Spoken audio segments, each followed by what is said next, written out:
لله أما بعد فأعوذ بالله من الشيطان الرجيم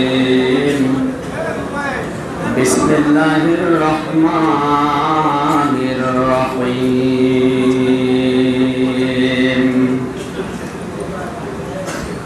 إن عدة الشهور عند الله 12 شهرا في كتاب الله يوم خلق السماوات والأرض منها 4 حرم ذلك الدين القيم فلا تظلموا فيهن أنفسكم وقاتلوا المشركين كافة كما يقاتلونكم كافة واعلموا أن الله مع المتقين صدقت يا ربنا اللهم صل على محمد وأنزله المقعد المقرب عندك يوم القيامة جزا الله عنا محمدا صلى الله عليه وسلم الحمد لله উম্মুল কুরা model মাদ্রাসার আয়োজনে মরহুম সিরাজ দেওয়ানের রুহের মাগফিরাত কামনায় মহাবিশ্বের মহাবিশ্বর আমাদের মালিক আমাদের মনির মহান রব্বুল ইজ্জাত ওয়াল জালালের মুখে পবিত্র বাণী কোরআন কারীম তাফসীরুল বারান মাহফিলের স্বনামধন্য সভাপতি এতক্ষণ যারা আলোচনা রাখলেন ইসলামিক চিন্তাবিদ মুফাসসিরে কোরআন জনাব মাওলানা আবু তাহের মোহাম্মদ আবু বকর মোহাম্মদ তাহের দামাত বারাকাতুহুল আলিয়া আমার আগে কথা বলছিলেন আপনাদের মসজিদের সম্মানিত খতিব মুফাসসিরে কোরআন ইসলামিক চিন্তাবিদ বড় ভাই জনাব মাওলানা মামুন হুসাইন হাবিব দামাত বারাকাতুহুল আলিয়া সম্মানিত মুরব্বিরা সামনে বসা মুসলমান ভাইরা পর্দার আড়ালের সম্মানিত মা এবং বোনেরা প্রশাসনের ভাইরা প্রশাসন যদি ওইভাবে আসে না আসতেও পারে দুজন সবাইকে নিয়ে শুকরিয়া আদায় করছি যিনি আমাদেরকে শত বাধা বিপত্তির মাঝে কোরআনের এই অনুষ্ঠানে হাজির হওয়ার তৌফিক দিলেন। আজকের আমার তাফসীরুল কোরআন মাহফিল ঐতিহ্যবাহী ছিল কিশোরগঞ্জ।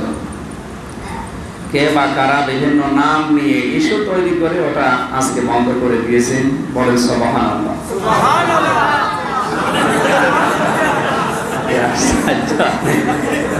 কি বলেন আপনি টের পাচ্ছেন? নাউযুবিল্লাহ বলার দরকার ছিল। এখান থেকে আমি যেটা বলতে চাচ্ছি আসলে মনের ভেতরে দুঃখ এত বেশি, দুঃখে অনেক সময় মানুষ হাসি, দুঃখে তো কাদার কথা না, অল্প শোকে কাতর হয় আর অধিক শোকে মানুষ পাথর হয়ে যায়, মানে অবস্থা ঠিক ওই রকম হয়ে গেছে। ৯৬% মুসলমানের এই দেশে বিভিন্ন ইস্যু তৈরি করেছেন আপনি কোরআনের আলোচনায়। যাদের নামে ইস্যু তৈরি করা হচ্ছে এরা রাষ্ট্রদ্রোহী মামলার আসামি না, এরা দেশ বিরোধী কোনো ষড়যন্ত্রে লিপ্ত না। তাফসীর মাহফিলগুলোতে বাধা হওয়ার অন্যতম কারণ আমি যতটুকু জানি, তাফসীর মানে খোলাসা করা, তাফসীর মানে উন্মুক্ত করা, তাফসীর মানে আবরণ খুলে দেওয়া, তাফসীর মানে ঢাকনা দিয়ে ঢাকা আছে ঢাকনা খুলে দেওয়া। আমাদের এই পরিবারে, এই দেশে, এই সমাজে যারা শিরক, বেদাত, কুফর, জুলুমের আবরণ দিয়ে নিজেদেরকে ঢেকে রেখেছে, মানুষকে বুঝতে দেয় না।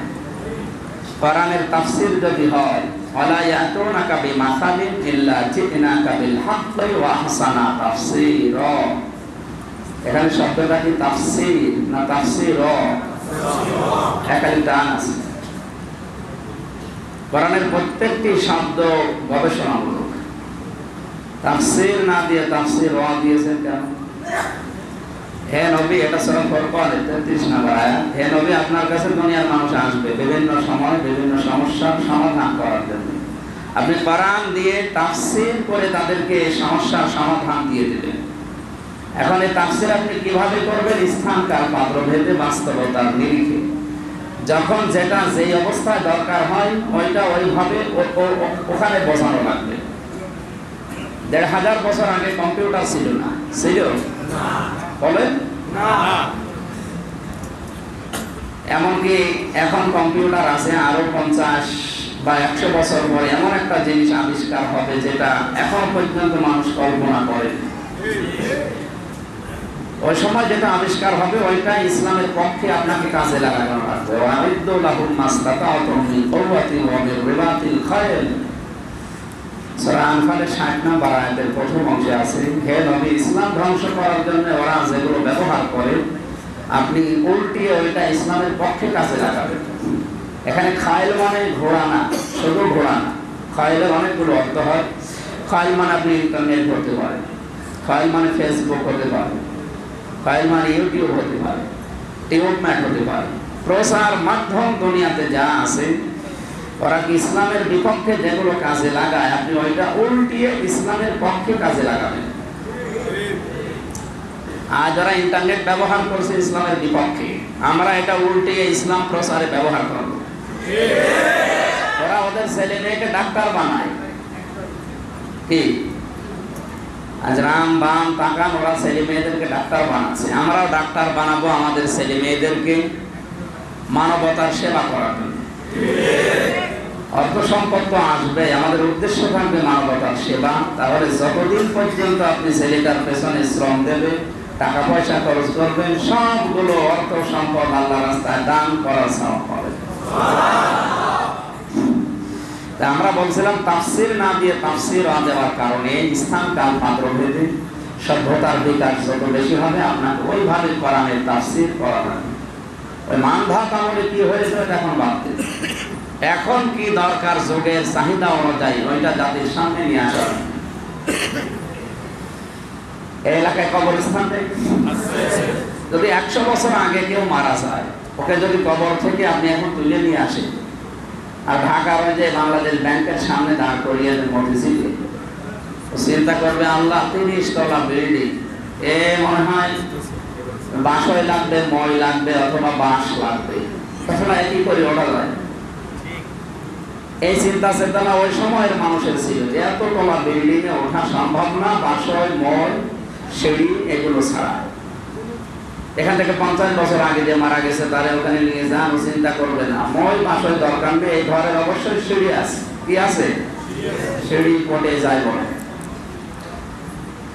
এখান থেকে আরো 20 বছর আগে যে মারা গেছে ওরে নিয়ে আসেন, ওরে তুলে দেবেন ঘরের সামনে, চিন্তা করবে না এই বাঁশ সিঁড়ি লাগবে না, অবশ্যই এর ভেতরে কোনো লিফট আছে। কি লিফট থাকার কথা না? আরো 100 বছর পরে যে মরবে ওই কবর থেকে তাকে যদি আনেন, ও সিঁড়িও খুঁজবে না, বাঁশও খুঁজবে না, লিফটও না, ও চিন্তা করবে দেখে রিমোট আছে, একবার টিপ দেবো 28 টাকা। এরকম সিস্টেম সামনে আসতে পারে না? এর নাম তাফসীর।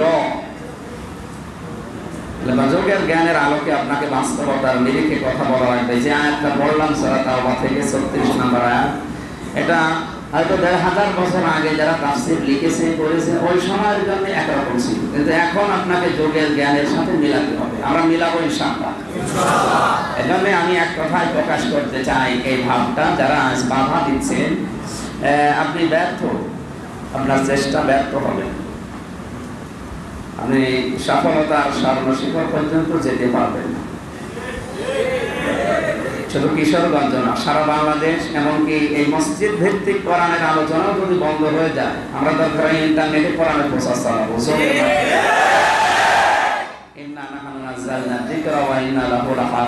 আমি আল্লাহ কোরআন নাযিল করেছি, আর হেফাজতের দায়িত্ব আমার। এখানে হাফেজনের অর্থ অনেকগুলো আছে। হাফেজন মানে শুধু হেফাজত করা নয়, হাফেজন মানে প্রচার করা হয়। সুতরাং হেফাজতের দায়িত্ব, প্রচারের দায়িত্ব কার? আমরা তো শুধু মাধ্যম, আমরা অ্যাডভার্টাইজ করছি শুধু। আল্লাহ আমাদের ছাড়াও প্রচার করতে পারে না, পারে না? যেহেতু আল্লাহ আমাদেরকে খলিফা বানিয়ে পাঠিয়েছে, যেটা তাহের ভাই বলছিলেন, আসলে আমাদের উচিত আমাদের খেলাফতের দায়িত্ব বুঝে নেওয়া। এই দায়িত্বটা আজ আমরা বুঝে নিতে পারি না, এই জন্য এই জমিনটা আজ আমরা দখল করে দিচ্ছি। কোরআনের শব্দের দিকে তাকালে আমরা যেটা দেখতে পাই, ইন্নী জাইলুন ফিল আরদি খলিফা, আমি খলিফা পাঠিয়েছি জমিনে। কোথায়? ইন্নী জাইলুন ফিল আরদি, আল্লাহ যদি ওখানে ইন্নী জাইলুন ফিল আরদি না দিয়ে ফিল মাসাজিদে দিতেন, যে মসজিদে খলিফা পাঠিয়েছি, বাংলা মাথায় দিয়ে জোব্বা গায়ে দিয়ে শুধু বসে বসে মরিদ বানালে আপনার কাজ শেষ হয়েছে। তাদের বলতেন ইন্নী জাইলুন ফিল খানকা খলিফা, খানকায় খলিফা পাঠালাম, যে কোনো পীরের মরিদ হয়ে খানকা নিয়ে বসে থাকলে হবে। আল্লাহ খানকার নাম দেয়নি, মসজিদ মাদ্রাসার নাম দেয়নি, দিয়েছে ফিল আরদি, জমিনের নাম। কিসের? সুতরাং আমাদের দায়িত্ব পালন করা লাগবে তো জমিনে। আমরা আজ খলিফা বলি তাদেরকে যারা জামা সেলাই করে, ওরাও দেয় প্রকার খলিফা।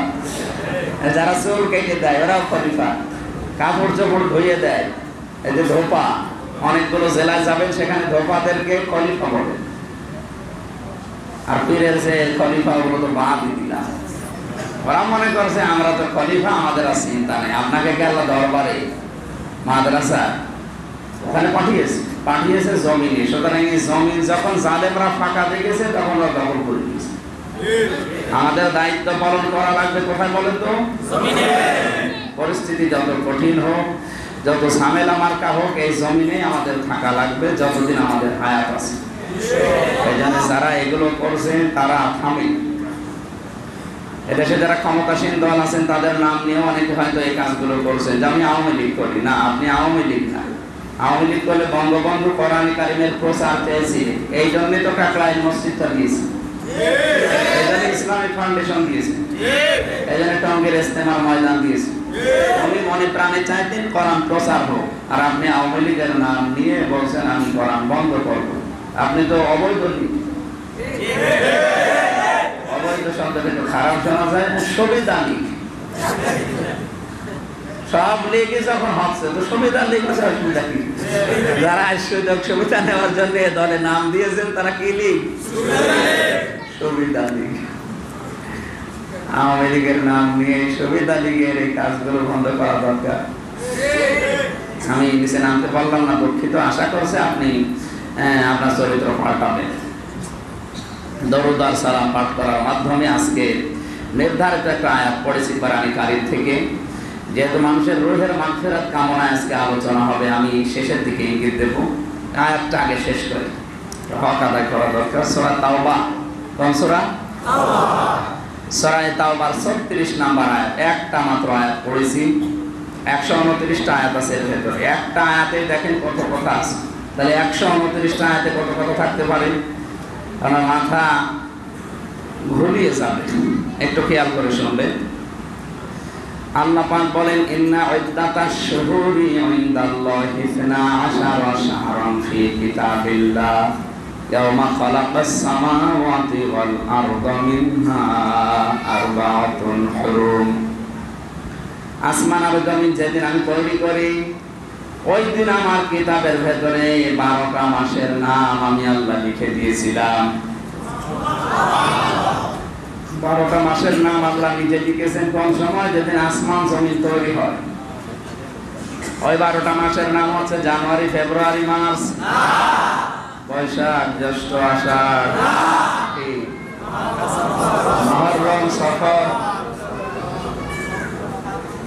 এই 12টা মাস আল্লাহ লিখেছেন ওই সময়। মিনহা আরবাতুন হুরুম, এর ভেতরে আবার 4টা মাস পবিত্র বলে ঘোষণা দিয়েছেন। সম্মানিত মাস 4টা, তার ভেতরে মুহররম একটা। আর যে মাসে এখন আমরা আছি, রজব মাস। আজকে 18 তারিখ। কয় তারিখ?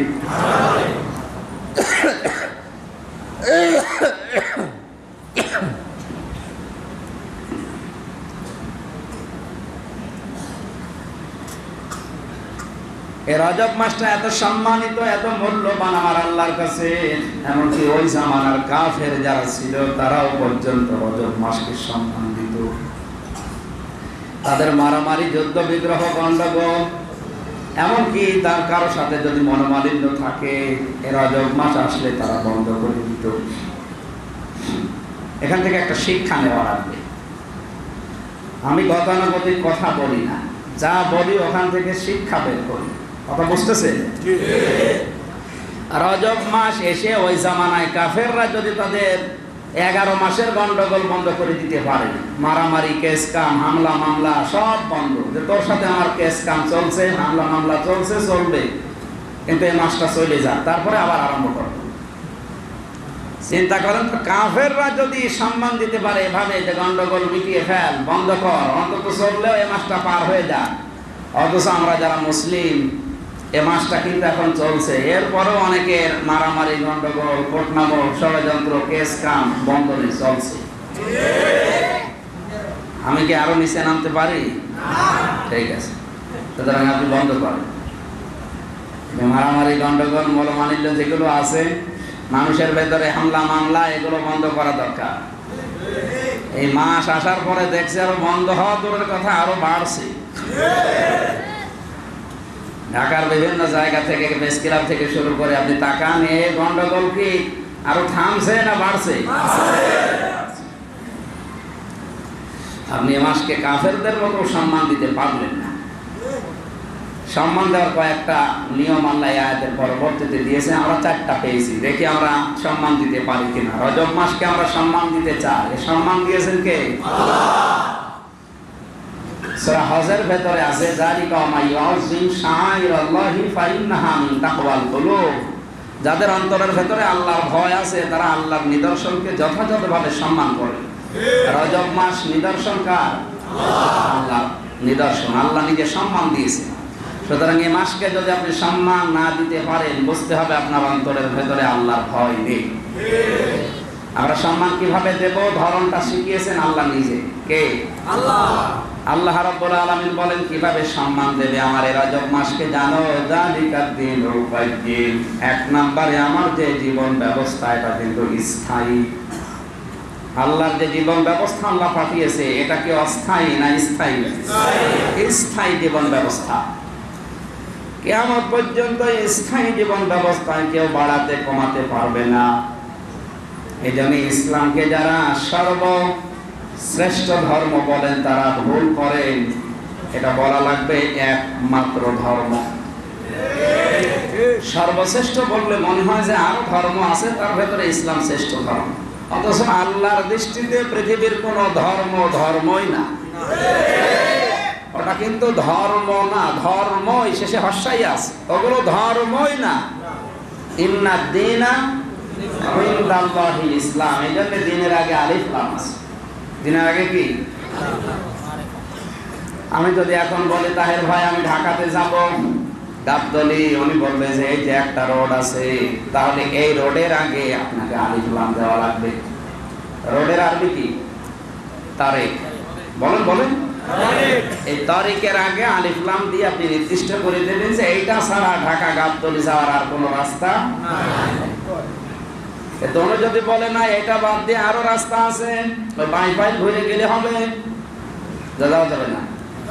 নবীনগর দিয়ে যাওয়া যাবে, হয়তো একটু ঘোরা হবে, কাশেমপুর কারাগার পার হয়ে যাওয়া যাবে। তখন আর এই রাস্তার আগে, তারিখের আগে আপনি আলিফ লাম দিতে পারবেন? আল্লাহ দিনের আগে আলিফ লাম কেন দিয়েছেন? এই কারণেই দিয়েছেন, পৃথিবীতে প্রায় 4500 ধর্ম এখন আছে, আল্লাহর দৃষ্টিতে ওগুলো ধর্মই না। কথা বললে যাদের অন্তরের ভেতরে রোগ আছে, যারা রোগাক্রান্ত, শাহরিয়া কবিরের মতো, এরা বলবে যে ধর্মীয় উস্কানিমূলক কথা বলছে, অন্য ধর্মকে সম্মান দেয় না। আমি সম্মান দেওয়ার কথা বলছি না, ধর্মীয় উস্কানিমূলক কথা বলছি না। এটা তো আল্লাহর ভাষাটা শোনালাম। কেউ যদি বলে এই কথাটা সাম্প্রদায়িক উস্কানিমূলক বক্তব্য, তাহলে এই বক্তব্য কার? তো আমারে বলছে না, বলছে সরাসরি আল্লাহকে। ওখানে বলতে পারে না, এই জন্য আমার নামে চাপ আছে। এই জন্য ইসলাম সর্বশ্রেষ্ঠ না, একমাত্র। বলেন তো কি? কারণ ইসলাম বাদ দিয়ে যদি কেউ বিয়ে করে, ওটা কিন্তু বিয়ে না। আমায়াবতাগি গায়রাল ইসলামি দীনান ফালা ইউকবাল মিন। ইসলাম বাদ দিয়ে কোনো ইবাদত বন্দেগী কবুল হচ্ছে না, হবে না। ইসলাম বাদ দিয়ে কেউ বিয়ে করলে ওটা কি বিয়ে? ইসলামের বিয়ে কি? সে তো হালাল আছে। এদেশের যুবক মানুষ যারা, তারা যদি কোনো ফরজ না জানে তো বিয়ে করা ফরজ এটা না। এইটা অন্তত মুখস্থ আছে যে বিয়ে করা কিন্তু ফরজ, অথচ ওযুর ফরজ কয়টাও কিন্তু জানেন। অন্তত একটা ফরজ যেহেতু জানেন ভালো, আলহামদুলিল্লাহ, ফরজটাই পাকা পোক্ত করবেন।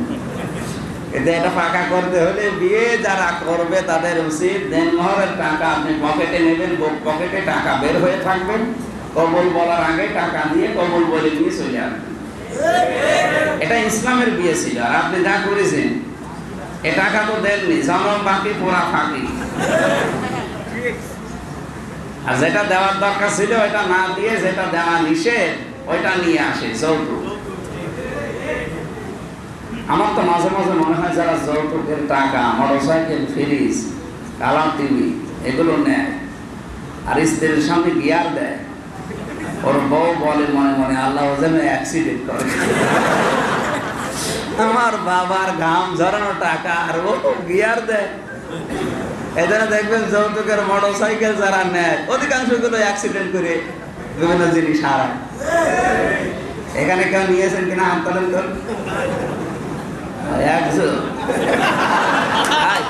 হাসের পরা কে দেন, উনি যেহেতু নিয়েছে ফেরত দিয়ে দেবেন না।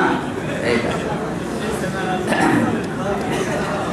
তাহলে বিয়ে যারা যৌতুক নিয়ে করে, দেনমোহর দেয় না, এটা কি ইসলামের বিয়ে না হিন্দুদের বিয়ে? হিন্দুদের বিয়ে হচ্ছে বিয়ের দিন মেয়েকে যা দেওয়ার দিয়ে দেয়, সারা জীবন আর কিছু দেবে না। এ বিয়ে কাদের? হিন্দুদের। আপনি যদি এই বিয়ে করেন তাহলে তো আপনার ইসলামের বিয়ে হয়নি, সুতরাং ওই বিয়ে বিয়ে নয়। তাহলে এখানে কত মানুষের যে বিয়ে হয়নি নতুন করে এখন দেওয়া লাগবে, টের পাচ্ছেন? আমি আবার বলছি, ইসলাম বাদ দিয়ে যদি কেউ বিয়ে করে ওইটা বিয়ে না। ইসলাম বাদ দিয়ে কেউ যদি ব্যবসা করে ওটা ব্যবসা না। ইসলাম বাদ দিয়ে কেউ যদি রাজনীতি করে ওটা রাজনীতি না। ওটা কি?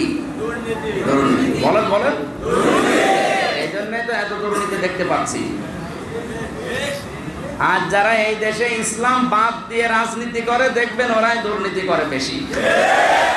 ইসলাম দিয়ে যারা রাজনীতি করে, অনুবীক্ষণ যন্ত্র দিয়ে বলেছিল খোঁজেন, একটা টাকা আপনি দুর্নীতি পাবেন না। তাদের রাজনীতিটা ইবাদত। তাদের রাজনীতি কি?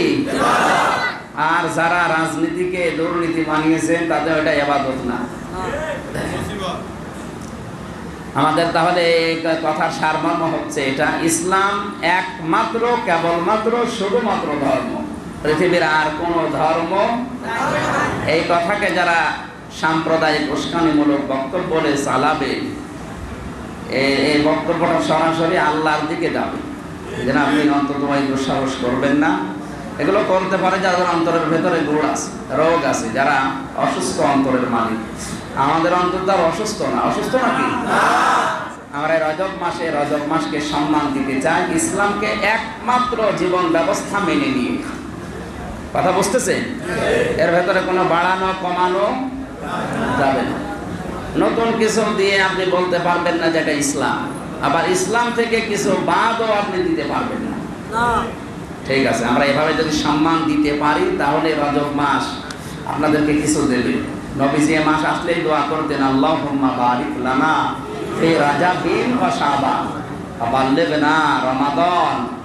হে আল্লাহ, তুমি আমাদের, শুধু আমাকে না, আল্লাহুম্মা বারিক লানা, তুমি আমাদের সবাইকে রজব আর শাবানের বরকত দান করো, আর সবাইকে তুমি রমজান পর্যন্ত পৌঁছিয়ে দাও। সুতরাং আমরা রমজান, শাবান মাসের বা রজব মাসের বরকত, রহমত এবং সম্মান যদি দিতে চান, তাহলে ইসলাম বাদ দিয়ে অন্য কোনো নিয়ম নীতি জীবনে কোনো জায়গায় মানা যাবে না। যারা মানবে না তারা সম্মান দিচ্ছে। এই যে আয়াতটা বললাম, এটা কি মেনে নেওয়া অত সহজ? বলেন, অত সহজ না। আমান আহসানু কাওলাম মিম্মান দাআ ইলাল্লাহি ওয়া আমিলা সালিহান ওয়া ক্বালা ইন্নানি মিনাল মুসলিমিন। আল্লাহ পাক বলেন, ওর কথার চাইতে উত্তম কথা দুনিয়ায় কেউ বলে না। যে লোকটা বলে আমি আল্লাহর দিকে মানুষকে ডাকি আর ভালো ভালো কাজের আঞ্জাম দেয়, ওয়াকালা ইন্নানি মিনাল মুসলিমিন, আর এই ঘোষণা দেয় যে আমি মুসলমান। আমি কি মুসলমান? আয়াতের কথা তিনটা, প্রথম দুইটা হয়তো অনেকে আমরা কম বেশি মানছি, আল্লাহর দিকে যে যেখানে আছি মুসলিম দাবি করলে ডাকি, কেউ অল্প কেউ বেশি ডাকতেছি। আমিলা সালিহা, ভালো ভালো কাজের আঞ্জাম হয়তো কম বেশি দেওয়া হয়। দায়েদের 3 নাম্বার কথা, ওয়াকালা ইন্নানি মিনাল মুসলিমিন, আমি মুসলমান, এই কথা বলার সৎ সাহস এখন অনেকেরই নেই। কেউ যদি বলে আমি মুসলমান, তাহলে আমার হাতের দ্বারা মুখের দ্বারা কেউ কষ্ট পাবে না? বলেন বলেন না। অথচ আজ আমার হাতের কর্মকাণ্ডের দ্বারা, মুখের কথার দ্বারা শুধু মুসলমান না, কত মানুষ আজ আতঙ্কে আছে। আমার একটা লেখনের দ্বারা, একটা মুখের কথা বের হওয়ার দ্বারা কত মানুষ আতঙ্কে আছে, না জানি কার বিরুদ্ধে কি বের হয়। এখানে ওয়াকালা ইন্নানি মিনাল মুসলিমিন আয়াতের 3 নাম্বার কথাটা মানা অনেক কঠিন বিষয়। এটা যখন পরিপূর্ণ মানতে পারবেন, যালিকা দ্বীনুল কাইয়্যিম, এইটা যখন মানবেন তখন এই পরিচয় দেওয়া সহজ হবে। যেন রজব মাসকে সম্মান দিতে হলে এই সিদ্ধান্ত নেওয়া লাগবে যে আমরা ইসলাম বাদ দিয়ে অন্য কিছু মানি না, মানতে পারি না। কথার অর্থ বুঝতেছে? ঠিক আছে। দ্বিতীয় নম্বর, যদি কেউ সম্মান দিতে চায়, ফালা তাজলিমু ফীহিন্না আনফুসাকুম, সে যেন নিজের প্রতি কোনো জুলুম না করে। নিজের প্রতি জুলুম মানে আজ আপনার মন চাচ্ছে কম্পিউটারে বসে মোবাইল হাতে নিয়ে উলঙ্গ নাচ দেখতে আপনার মন চাচ্ছে, এটা কিন্তু নিজের চোখের উপরে জুলুম। নিজের হাতের যে এই বাটন আছে, এই বাটনের উপরে জুলুম। নিজের মেধা দিয়ে আপনি এটা আনন্দ মজা নিচ্ছেন, এটা মেধার উপরে জুলুম। এমনকি ওয়াইফাই লাইন নিয়েছেন, মাসে 600-1000 টাকা বিল দেন, এই ওয়াইফাই লাইনের উপরে এটা জুলুম। এখন যদি বলেন ওয়াইফাই কোনে আছে, 3টি জায়গায় টাকা পয়সা খরচ করলে আমরা জানি তিরমিজি শরীফের হাদিস, ওই টাকার হিসাব আল্লাহ কিয়ামতে আর নেবেন না। তার 1 নম্বরে, এই পৃথিবীতে যারা মা বাবার জন্য, পরিবারস্থ লোকদের জন্য টাকা খরচ করে, ওই টাকার হিসাব আল্লাহ কিয়ামতে নেয় না। আপনি মায়ের জন্য, বাবার জন্য, স্ত্রীর জন্য, সন্তানের জন্য, এদের জন্য যদি কোনো কিছু খরচ করে, এদের লালন পালন করতে গিয়ে, তাহলে ওই টাকার হিসাব আল্লাহ কিয়ামতে ধরবে না। দ্বিতীয় নম্বর, জিহাদের ময়দানে, জিহাদের ময়দানের সরঞ্জামাদি কিনতে যদি টাকা পয়সা খরচ হয়, তাহলে ওই টাকার হিসাব আল্লাহ নেয় না। এখন পৃথিবীতে জিহাদের সবচাইতে বড় ময়দানের সরঞ্জামাদি, অস্ত্র শস্ত্রের নাম হচ্ছে বই। কি বই? এখন জ্ঞানের যুদ্ধ চলছে, আপনাকে জ্ঞান অর্জন করার জন্য যেটা পড়া লাগবে তার নাম কি? বই। এজন্য বই কেনার পেছনে, জ্ঞান অর্জনের জন্য যদি আপনার টাকা খরচ হয়, ওই টাকার হিসাব আল্লাহ কিয়ামতে ধরবে না। 3 নম্বরে, আপনি যদি জিহাদের ময়দানে যেতে না পারেন, তাহলে যারা জিহাদের ময়দানে আছে, এই পেছন দরজা দিয়ে তাদেরকে আপনি সাহায্য করবেন। হয়তো পরিবেশ পরিস্থিতির কারণে আপনি সামনে আসতে পারেন না, কিন্তু যারা কাজ করছে আপনি পেছনের দরজা দিয়ে তাদের ঠেলা দেবেন, শক্তি দেবেন, সাহস যোগাবেন। কথা বুঝতেছে? তাদের পেছনে যে টাকা পয়সাগুলো খরচ হবে, ওই টাকারও হিসাব আল্লাহ কিয়ামতে নেবে না। আর এমন অনেক গোপনে জিহাদের ময়দানে যারা কাজ করছে, তাদেরকে সাহায্য সহযোগিতা করা মানুষ বাংলাদেশে আছে। আমি নাম নাই নিলাম। আমরা কি বলছিলাম বলেন তো? পৃথিবীতে যে টাকা পয়সাগুলো জিহাদের ময়দানে খরচ হবে, আর জিহাদের ময়দানে যারা কাজ করছে, এদের পেছনে যারা পেছন দরজা দিয়ে খরচ করবে, এই দুইটার হিসাবে আল্লাহ নেবে না। যারা আপনার অর্থ সম্পদ, টাকা পয়সাগুলো যেন খরচ হয়, এরকম একটা লাইন দিই। আপনি জ্ঞান অর্জন করার জন্য ইন্টারনেট নিয়েছেন, ফেসবুকের লাইন নিয়েছেন, ওয়াইফাই লাইন নিয়েছেন, এটার দ্বারা আপনি ফেসবুক ব্যবহার করছেন কি? একটা হাদিস ছড়িয়ে দিলেন, যত মানুষ এই হাদিস দেখবে, এখানে কমেন্ট করবে, শেয়ার করবে, আপনার আমলনামায় সওয়াব আসতেই থাকবে। আর এখানে আপনি এমন একটা মিথ্যা তথ্য লিখে দিলেন যে তথ্যের সত্যতা আসলে নেই, আপনি আন্দাজের উপর ভিত্তি করে, অনুমান করে লিখে দিলেন। এটার দ্বারা যত মানুষ পড়বে, খারাপ ধারণা করবে, এটা যদি সত্য না হয় আপনার আমল নামায় গোনাগুলো যেতেই থাকবে। এই জন্য এটা ব্যবহার যারা করছেন এটা কিন্তু খেলাচোরা বিষয় না, এটা পাগলামি না, অনেক গুরুত্বপূর্ণ বিষয়। ফেসবুক, ইউটিউব, টিউবম্যান, ইন্টারনেট যারা ব্যবহার করেন খুব সতর্ক। আমার মন চাচ্ছে আমি গোলঙ্গ শাবনূরকে দেখি, কিন্তু না, আমার মন চাইলেই দেখা যাবে না, কারণ নিষেধ আছে আল্লাহ। আমার মন চাচ্ছে এটা দেখলে আপনি নিজের উপরে জুলুম করে ফেলেছেন। হযরত আদম আলাইহিস সালামকে আল্লাহ বলেছিলেন, "কুলনা ইয়া আদম উসকুন আনতা ওয়া যাওজুকাল জান্নাহ ওয়া কুলা মিনহা রাগাদান হাইসু শি'তুমা ওয়া লা তাকরাবা হাযিহি শাজারা ফাতাকুনা মিনাজ জালিমিন।" আদম, স্ত্রীকে নিয়ে চলে যাও বাড়ি। আদমের বাড়ির নাম কি? এখানে জবাব দেওয়া লাগবে, নাম কি? জান্নাত হচ্ছে আদম আলাইহিস সালামের বাড়ি। আমরা আদমের সন্তান, এই হিসাবে জান্নাত আমাদের বাবার বাড়ি। আদমকে আল্লাহ শিক্ষা দিলেন, তুমি তোমার স্ত্রীকে নিয়ে চলে যাও বাড়ি। তাহলে আমাদের উচিত হবে বিয়ে করার পরে ঘর জামাই থাকা না বাবার বাড়ি যাওয়া? এই এলাকায় যারা ঘর জামাই আছেন, আজকে আমি যেখানে মাহফিলে ছিলাম মাগরিবের পরে, ওই হুজুর ঘর জামাই। মনে করলাম ওই হুজুরকে বলি, কি আপনি কিসের কোরআন পড়ে? আনতা ওয়া যাওজুকাল জান্নাহ, তুমি তোমার স্ত্রী নিয়ে জান্নাতে যাও, তার মানে তোমার বাড়ি যাও। আপনি বিয়ে করে বউ নিয়ে বাবার বাড়ি যাবেন, আর না আপনি নিজের সহ ঘর জামাই থাকছেন। আপনি তো কোরআনই মানেন না। এখানে ঘর জামাই আছেন কারা? হাত তোলেন তো। যাক, আলহামদুলিল্লাহ। আমার ঠিক আছে, আমার কুষ্টিয়াতে একটা পাড়া আছে শহরে, ওই পাড়ার নাম হচ্ছে জামাই পাড়া। তার মানে যত ঘর জামাই সব ওই এলাকায়। এলাকায় আছে ঘর জামাই? আর এটা ঠিক হচ্ছে না। আপনি বিয়ে করে বউ নিয়ে চলে যাবেন। আল্লাহ পাক বলেন, হে আদম, বউ নিয়ে শুধু বাড়ি যাবে তা না। অকলা, কোল না কোলা? দুই বছর না? দুই বছর কেন? এখানে আল্লাহ আনতা ওয়া কোলা দিতে পারতেন। জান্নাতের ভেতরে, তার মানে তোমার বাড়িতে যাওয়ার পরে আনতা ওয়া কোলা যদি আল্লাহ বলতেন, তাহলে আমি আয়াতটা পড়তাম না। আজ নারী পক্ষ, নারী স্বাধীনতা আন্দোলন, নারী বিপ্লব পরিষদ থেকে প্রায় 13টা সংগঠন মেয়েদের অধিকার আদায় কাজ করছেন।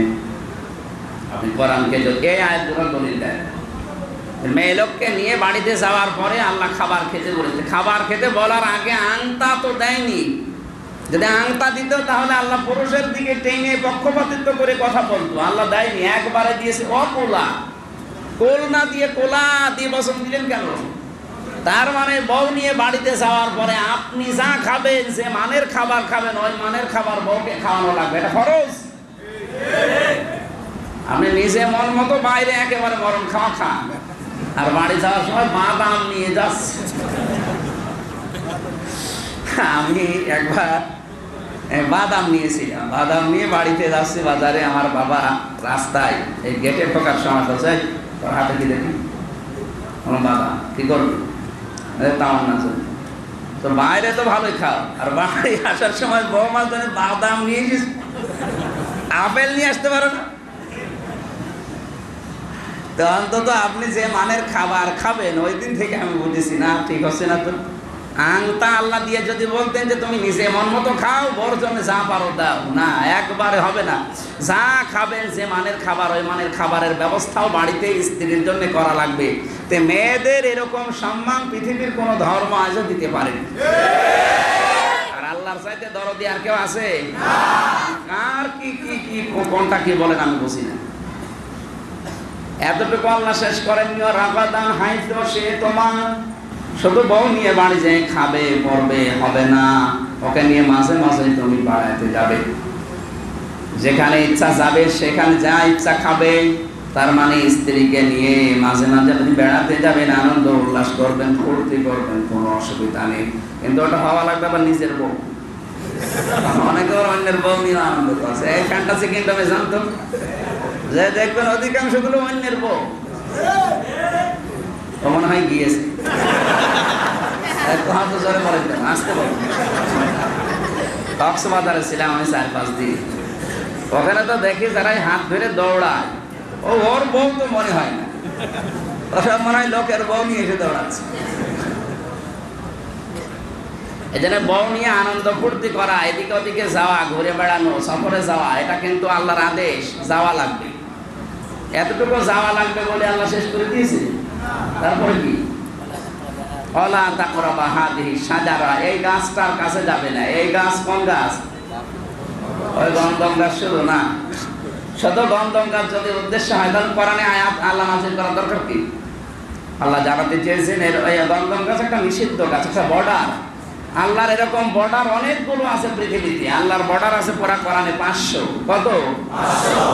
তোমার বউ নিয়ে তুমি খাবে, আনন্দ করবে, যেখানে ইচ্ছা যাবে, কিন্তু বর্ডার পার হবে না। এমন অনুষ্ঠানে নিয়ে বউকে যাওয়া যাবে না যে অনুষ্ঠানে গেলে নিজেরও পর্দা থাকে না, বউরও পর্দা থাকে না। এই যে কয়েকদিন আগে যে নাসির বিয়ে করলো, ওর অনুষ্ঠানে যারা গেছে তাদেরও পর্দা নেই, ওর বউরও পর্দা নেই। আল্লাহ এইটা নিষেধ করছে যে বউ নিয়ে এমন অনুষ্ঠানে যাবা না যেখানে গেলে তোমার পর্দা থাকে না, বর্ডার পার হয়ে যায়। সুতরাং আপনি বউ নিয়ে আনন্দ করবেন, বেড়াতে যাবেন, অসুবিধা নেই। এমন অনুষ্ঠানে যেতে পারবেন না যেখানে গেলে আল্লাহর বিধান মানা যায় না। কথা বুঝতেছেন? আপনি বউ নিয়ে একটা বিবাহ অনুষ্ঠানে গেছেন, যেখানে গেলে আপনার পর্দা রক্ষা করা সম্ভব না। ওটা যদি মন খারাপও করে, ওইরকম বিয়ে বাদ দেওয়া লাগবে। আপনি যদি নিজেকে নিজে এভাবে সামাজিকভাবে কন্ট্রোল করতে না পারেন, আস্তে আস্তে কন্ট্রোল করবে কে? ফেরেশতারা? শেষে দিয়েছেন এরকম অনুষ্ঠানে তো যাওয়া যাবে না। আল্লাহর বর্ডার যদি পার হয়ে যাও, ফাতাকুনা মিনাজ জালিমিন, তাহলে দুইজনে জালেম হয়ে যাবে। দুইজনের নাম কেন? দুইজনের নাম এই জন্য দিয়েছেন কারণ একজন যদি স্থির থাকে আর একজন যদি যেতে চায়, তাহলে জুলুমের কোনো কাজ একা একা কেউ করতে পারবে না। আজ বাংলাদেশে অফিস আদালতে যে সমস্ত জুলুমগুলো হচ্ছে, এই জুলুমগুলোর পেছনে অফিসারের চাইতে অফিসারের বউরা দায়ী বেশি। আপনার স্বামী যদি অবৈধ রিলেশন করে, কারোর সাথে সম্পর্ক করে, আপনি যেমন রাগ করেন, আপনার স্বামী যে অবৈধ টাকা ইনকাম করে, ঘুষ খায়, আপনি যদি ওই রকম রাগ করতেন, তাহলে বাংলাদেশে কোনো অফিসার ঘুষ খেত না। আমার কথার অর্থ বুঝতেছে? মেয়েরা আছে নাকি? সম্মানিতা মা বোনেরা, যদি এটা না, যেহেতু রেকর্ড হচ্ছে, কালকে সারা দেশে ছড়াবে, এই জন্য বলছি। আজ বাংলাদেশের মেয়েরা ওনার স্বামী অন্য জায়গায় লাইন করলে যেমন রাগ করে না, স্বামী অবৈধ ইনকাম করলে যদি ওই রকম রাগ করতো, তাহলে বাংলাদেশে হারাম ইনকাম অধিকাংশই বন্ধ হয়ে যেত। এই জন্য ফাতাকো না দিয়েছে না, দুইজনে জালেম হয়ে যাবে। কারণ একের পরিপূরক আর একজন। আল্লাহর নির্ধারিত সীমা পার হলে মন মতো আপনি করবেন, জালেম হয়ে যাবেন। এই জন্য গন্ধম গাছের কাছে যাওয়ার পরেই তারা দোয়া করেছিল, রব্বানা আতিনা, রব্বানা যালামনা আনফুসানা, হে আল্লাহ, আমরা জুলুম করে ফেলেছি, আমাদের নিজেদের উপর আমরা জুলুম করে ফেলেছি, তুমি যদি ক্ষমা না করো, দয়া না করো, ফাতাকুনা কি ওয়ালা তাকুনান্না মিনাল খাসিরিন, আমরা ক্ষতিগ্রস্তদের অন্তর্ভুক্ত হয়ে যাব। এই জন্য আমরা এখান থেকে যেটা পাচ্ছি, রজব মাসকে যদি সম্মান দিতে চাই, নিজেদের উপরে যে জুলুমগুলো চলছে এটা থামানো লাগবে, বন্ধ করা লাগবে। নিজেরা এখন থেকে কন্ট্রোল না হলে মহামহিমান্বিত রাত, সবে কদর থেকে শুরু করে রমজান মাসের প্রতিটি রাত, এগুলো পালন করতে হলে আপনাকে এখনই নিজের প্রস্তুতি লাগবে। জুলুমগুলো বন্ধ করা লাগবে, ইবাদতের দিকে ঝুঁকে পড়া লাগবে। এই জুলুম আবার 9 প্রকার। ওয়ালা তাকুনান্না ফালা তাজলিমু ফিহিন্না আনফুসাকুম। এই জুলুম কত প্রকার বললাম? 9 প্রকার জুলুম আছে। এখানে প্রথমে ব্যক্তিগত জীবনে যেটা আমি ইঙ্গিত দিলাম, পারিবারিক জীবনে জুলুম আছে। পারিবারিক জীবনে জুলুম কি? যৌতুকের জন্য যারা স্ত্রীকে ধরে পিটায়, এটা পারিবারিক জীবনের জুলুম। সামাজিক জীবনের জুলুম কি? আপনার সামাজিক জীবনে দায়বদ্ধ আছে, নিজে যখন বাড়ি থেকে এশার নামাজ পড়ে ঘুমাবেন, যদি ধনী মানুষ হয়ে থাকেন, নিজের বাড়ি থেকে কমপক্ষে 40 ঘর মানুষের খবর নিয়ে ঘুমানো। যদিও বাংলাদেশে অন্তত এই গাজীপুর, আশুলিয়া, এই সমস্ত এলাকায় এটা করতে গেলে সারা রাত ঘুম হবে না, কারণ এলাকায় এত ঘনবসতি। এটা ওই পটুয়াখালীর রাঙ্গাপালি এলাকা হলে হয়, কারণ 2 কিলো দূরে দূরে এক বাড়ি। ওই এলাকায় অত বাড়ি ঘোরাও সম্ভব না, ও 1-1.5 ঘন্টার ভেতরে ঘুমিয়ে পড়া সম্ভব। আর এখানে যে অবস্থা আপনি দেখতেছেন, ছাদের সাথে ছাদ লাগানো, এক বাড়ি থেকে যদি 40 ঘর খবর নিয়ে ঘুমাতে হয়, এমনি রাত 2টো বেজে যাবে। তারপরও আপনার যতটুকু আয়ত্ত আছে সামাজিক জীবনের এই জুলুমটা হচ্ছে এখন, আমরা আমাদের নিজ নিজ দায়িত্ব যদি পালন করতে পারতাম, অবশ্যই এই জুলুম বন্ধ করা সম্ভব হতো এবং রজব মাসকে সম্মান দেওয়ার শামিল আমরা থাকতে পারতাম। এরপরে রাজনৈতিক জীবনের যে জুলুমগুলো হচ্ছে, ওয়ালা ইয়াজরিমান্নাকুম শানাআনু কওমিন আলা আল্লাহ তা'দিলু ইয়া'দিলু হুয়া আকরাবু লিত-তাকওয়া। কোরআনে কারিমে আয়াতটা 2 জায়গায় আছে, খুব গুরুত্বপূর্ণ আয়াত। আমি আয়াতটা যখনই পড়ি বারবার পড়ি, ওয়ালা ইয়াজরিমান্নাকুম শানাআনু কওমিন। আল্লাহ তাআলা বলেন, হে নবী, কারো উপরে আপনার ব্যক্তিগত রাগ আছে, কারোর সাথে দুশমনী আছে, হয়তো আপনি ওই সময় ক্ষমতায় ছিলেন না, কেউ আপনাকে অত্যাচার করেছিল, আপনি অত্যাচারিত হয়ে ঝামেলায় ছিলেন। এখন আপনি ক্ষমতা পেয়েছেন, ক্ষমতা পেয়ে যেন ওই জুলুমের প্রতিশোধ নিতে গিয়ে তাদের উপরে অবিচার হয়ে না যায়। আজ বাংলাদেশে যারা ক্ষমতায় আছে এরা যদি এই আয়াতটা এইভাবে বুঝতো, এই দেশটা আমার মনে হয় জান্নাত হয়ে যেত। কি বলছে টের পাচ্ছেন? সূরা মাইদার আয়াত না, ওয়ালা ইয়াজরিমান্নাকুম শানাআনু কওমিন। আপনার কারো উপর রাগ আছে, ওই রাগ তুলতে গিয়ে যেন তার উপর আবার অবিচার হয়ে না যায়। এমনকি যদি কারো উপরে গোপন রাগ থেকেও থাকে, আপনি আল্লাহর দিকে তাকিয়ে মাফ করে দেন, আপনার 70টা অপরাধ আল্লাহ মাফ করে দেন। এক সাহাবীকে তো আল্লাহর নবী সুসংবাদ দিয়েছিলেন শুধু এই মাফ করার কারণে। মানে রাতের বেলায় যখনই ঘুমাতে যেতেন তখনই বলতেন, আল্লাহ আমার কারোর উপরে কোনো রাগ নেই, ক্ষোভ নেই, অভিযোগ নেই, কোনো রকমের কোনো কিচ্ছু নেই, আমি একটা শান্ত মন নিয়ে ঘুমিয়ে পড়লাম, যে যা করেছে আমার সাথে আমি মাফ করে দিলাম। জিবরাইল ফেরেশতাকে দিয়ে নবীজির মাধ্যমে এই সাহাবীকে আল্লাহ নবী তিনবার জান্নাতের সুসংবাদ দিলেন। এক সাহাবী বললেন, কি আমল করে আমি দেখতে চাই। 3 দিন তার বাড়িতে অবস্থান নিয়ে দেখলেন না, কোনো আমল নেই। 5 ওয়াক্ত নামাজ ঠিক মতো পড়ে, আমরা যেভাবে পড়ি ওইভাবে পড়ে, কোনো আমল তো দেখি না, কেন জান্নাতের গ্যারান্টি লোকটা পেল? সর্বশেষ মুখ ফুটে জিজ্ঞাসাই করলেন যে আপনি কি করেন এমন গোপন আমল? লোকটা বলে, কই আমার তো গোপন আমল তেমন নেই।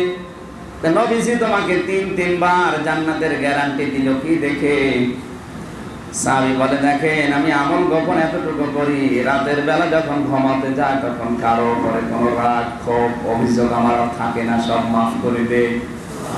একটা নির্মল শান্ত মন নিয়ে আমি ঘুমিয়ে পড়ি, এই কারণেই মহান আল্লাহ আমাকে মনে হয় মাফ করে দিয়েছে। তিনি ঘুমানোর আগে আরো যা রাগ মাগ আছে সব মিটিয়ে ঘুমাতে মাফ করে দিয়ে। আর আমরা ঘুমানোর আগে চিন্তা ভাবনা করে ঘুমাই যে ঘুম থেকে উঠে কার 12টা বাজাও,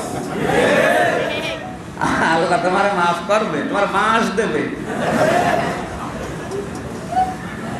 না। এটা স্বাভাবিক না? মানে যার রাগ আছে পুরাতন সব মাফ করে ঘুমাইতো, আর আমরা আরো পুরাতন সে 50 বছরের রাগ এখন সুযোগ পেয়েছি, ওই রাগ এখন তুলতেছি, তাও খুশিয়ে খুশিয়ে বের করে যে কোন রাগটা কোন জায়গায় আছে দেখি। এজন্য ওয়ালা ইয়াজরিমান্নাকুম শানাআনু কওমিন আলা আল্লাহ তা'দিলু। আর যারা ন্যায় বিচার কায়েম করতে চায়, এই কথা বলছেন আমরা ইনসাফ কায়েম করতে চাই, এই কথা তো হচ্ছে না। কারণ এই আয়াতের পরে কি, কওমিন আলা আল্লাহ তা'দিলু, এইটাই হচ্ছে ন্যায় বিচার। ইহদিলু, তোমরা ন্যায় বিচার কায়েম করো। যদি মানুষকে ক্ষমতা থাকার পরও মাফ করে দিতে পারো, ক্ষমতার চেয়ারে বসার পরেও যদি পুরাতন রাগগুলো সব আল্লাহর জন্য মাফ করে দিতে পারো, এইটা ন্যায় বিচার। এটা কি? এই ন্যায় বিচার বাংলাদেশের কোন থানায় হচ্ছে আপনি দেখান। তাহলে রাজনৈতিক জীবনে আপনি জুলুম করছেন। এই রাজনৈতিক প্রতিহিংসার কারণে যে জুলুমগুলো হচ্ছে, এটা আমি আহ্বান জানাচ্ছি দেশের যারা দায়িত্বে আছেন তাদেরকে। আপনাদেরকে আমরা ভালোবাসি, এই আয়াত দিয়ে দেখতে পাচ্ছি আপনি জাহান্নামে যাচ্ছেন। আপনি মানুষকে মারার জন্য যে ফাঁদ পেতেছেন, মানুষ হয়তো মরবে কিন্তু আপনি তো বাঁচবেন না, আপনি তো মরবেন। যদি বেশি থাকতে পারতেন তাহলে আমি বলতাম যে ফাঁদ আরো নতুন নতুন তৈরি করেন। তা আপনি নিজেও যখন বাঁচবেন না, হয়তো আর 100 বছর পরে আপনিও পটল করবেন এই স্টিমারের মতো, তখন কি হবে? মানুষ মারা গেলে তো আমরা ইন্না লিল্লাহ পড়ি, এই লোকটা মারা যাওয়ার পরে সবাই বলছে আলহামদুলিল্লাহ, কি নেকির কাজ করেছে যে মানুষ খুশি হচ্ছে। আর দুঃখ প্রকাশ করবে কি, আরো খুশি হবে। আমি আজকে কোরআনের 2টা আয়াত সামনে, আমার মরার পরেই, উনি মারা গেছে 1:15, আমি উঠেছিলাম রাত 2টায়, এদিকে ঘুমিয়ে পড়েছিলাম রাত 10টার দিকে।